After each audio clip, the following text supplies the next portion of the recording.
محمد عفان اور وہ آئیں اور تقریر پیش کریں.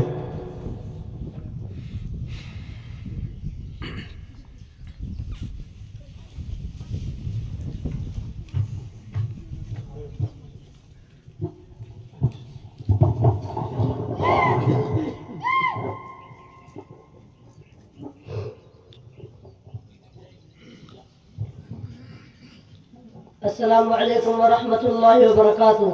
وعلیکم السلام. بسم اللہ الرحمن الرحیم. نحمده ونستعینه ونصلی علی رسوله الکریم. اما بعد فاعوذ باللہ من الشیطان الرجیم. بسم اللہ الرحمن الرحیم. وقضى ربك ألا تعبدوا إلا إياه وبالوالدين إحسانا إما يبلغن عندك الكبر أحدهما أو كلاهما فلا تقل لهما أف ولا تنهرهما وقل لهما قولا كريما. صدق الله العظيم. صدر ذی قدر واجب الکریم اساتذہ اکرام اور عزیز ساتھیوں، اس روئے زمین پر وہ کون سی مقدس ہستی ہے جس کے سینے میں محبت الفت و بے قرار طوفان ہے، ممتا کی مورت، اثر و قربانی کی صورت، خدمت کا مجسمہ، سکھوں کا سایہ، دکھوں کا مداوا، پیار کا ساگر، محبت بھرا آنچل، بے لوت اور بے غرض شفقت کا مسلسل بہنے والا آبشار، وہ کون ہے جو ہماری آرزوؤں کے لیے اپنی آرزوؤں کو دفن کر دیتی ہے؟ یقیناً وہ ماں ہی ہے جو اس محفل ارض و سما میں سب سے مقدس ہستی ہے.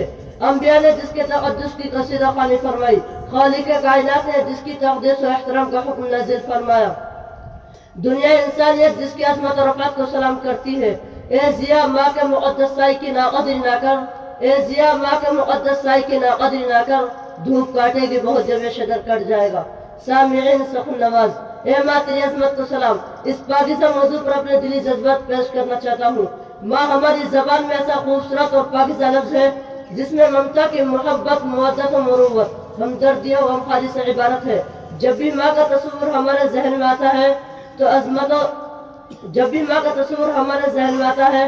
عظمت و محبت، تقدس و طہارت کی ایک ایسی تصویر ہمارے فکر و خیال کے کینوس پر نقش ہو جاتی ہے جس میں حوا کی حیاداری، سارہ کی پارسائی، خدیجہ کی وفاداری، ام حبیبہ کی دینداری، لیہ کی عظمت، زلیخا کی محبت، صفرا کی محنت، مریم کی عصمت، عائشہ صدیقہ کی فکر و نظر، حاضرہ کی ممتا سمئی ہوئی ہوتی ہے. اتنی ساری صفات و خصوصیات، مجاہدات و ریاضات کی خوشبو سے ماں کا خمیر تیار ہوتا ہے، اور جب وہ ماں دھرتی پر اپنا پاؤں رکھتی ہے تو اس کے پاؤں تلے جنت ملتی ہے. اسی ماں کے متعلق آسمان نے کہا، ماں کی عظمت اور رفعت افلاک کی وسعتوں سے بڑھ کر ہے. زمین نے کہا، ماں کے پیروں کے دھول میں بھی پھول اگتے ہیں. سورج نے کہا، ماں ایسی دھوپ ہے جہاں صدق و صفا کے موتی چمکتے ہیں.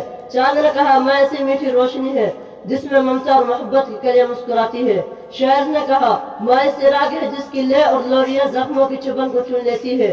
مالی نے کہا، ماں ایسی خوشبو ہے جس سے پوری کائنات معطر رہتی ہے.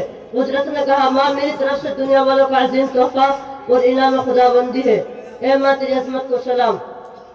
ماں جس کی پیشانی میں نور، جس کی آنکھوں میں ٹھنڈک، جس کی باتوں میں محبت، جس کے دل میں رحمت، جس کے ہاتھوں میں شفقت، جس کے پیروں میں جنت، جس کے آغوش میں پوری دنیا کا سکون رکھ دیا گیا. پھر اس کی عظمت کا اعتراف خالق نے مخلوق سے اس طرح کرایا کہ خدا کی بندگی اور رسول کی پیروی کے بعد اطاعت و فرما برداری اور خدمت گزاری کا سب سے بڑا درجہ کسی کو حاصل ہے تو وہ ماں ہے. ماں کا نعم البدل پوری کائنات میں کہیں نہیں مل سکتا. ماں کسی نے کیا یہ خوب کہا ہے، ماں جیسی ہستی دنیا میں ہے کہاں، ماں جیسی ہستی دنیا میں ہے کہاں، نہیں ملے گا بدل ڈھونڈ لے سارے جہاں. گویا ماں من جانب اللہ بندوں کے لیے ایک آسمانی تحفہ ہے. ماں وہ مالی ہے جو اپنے چمن کو خزاں سے بچا بچا کر اپنے خون پسینے سے سینچتی ہے. ماں ایک قلعہ ہے جہاں بچے تربیت پاتے ہیں. ماں کی گود وہ پہلی درسگاہ ہے جہاں سے بچہ اپنی منزل کی طرف کشا کشا قدم بڑھاتا ہے. اس لیے ماں وہ شخصیت کہلاتی ہے جو اپنے بچوں کو خون جگر پلا پلا کر بڑا کرتی ہے. اس لیے ماں کے اندر محبت اور پیار کی انتہا ہوتی ہے، اس لیے کہ وہ ماں ہے. ماں اپنے اندر باپ سے کئی گنا زیادہ دل سوزی، درد مندی اور خیر خواہی کا درجہ رکھتی ہے، اور طلاق کلامی، سخت بیانی سے کوسوں دور رہتی ہے. ماں کی طلاق کلامی سے کوسوں دور رہتی ہے. کرم فرمائے خدا علامہ اقبال پر، جنہوں نے اپنی ماں کی یاد میں کہا ہے، کس کو اب ہوگا وطن میں آہ میرا انتظار، کس کو اب ہوگا وطن میں آہ میرا انتظار، کون میرا خط نہ آنے سے رہے گا بے قرار. خاک مرکز پر تیری لے کر فریاد آؤں گا، خاک مرکز پر تیری لے کر یہ فریاد آؤں گا، اب دعائے نیم شب میں کس کو یاد آؤں گا۔ عمر بھر تیری محبت میری خدمت گر رہی، تیری خدمت کے قابل جب ہوا تو چل بسی۔ آسماں تیری لحد پر شبنم افشانی کرے، آسماں تیری لحد پر شبنم افشانی کرے، سبزۂ نورس سے اس گھر کی نگہبانی کرے۔ وآخر دعوانا الحمدللہ رب العالمین۔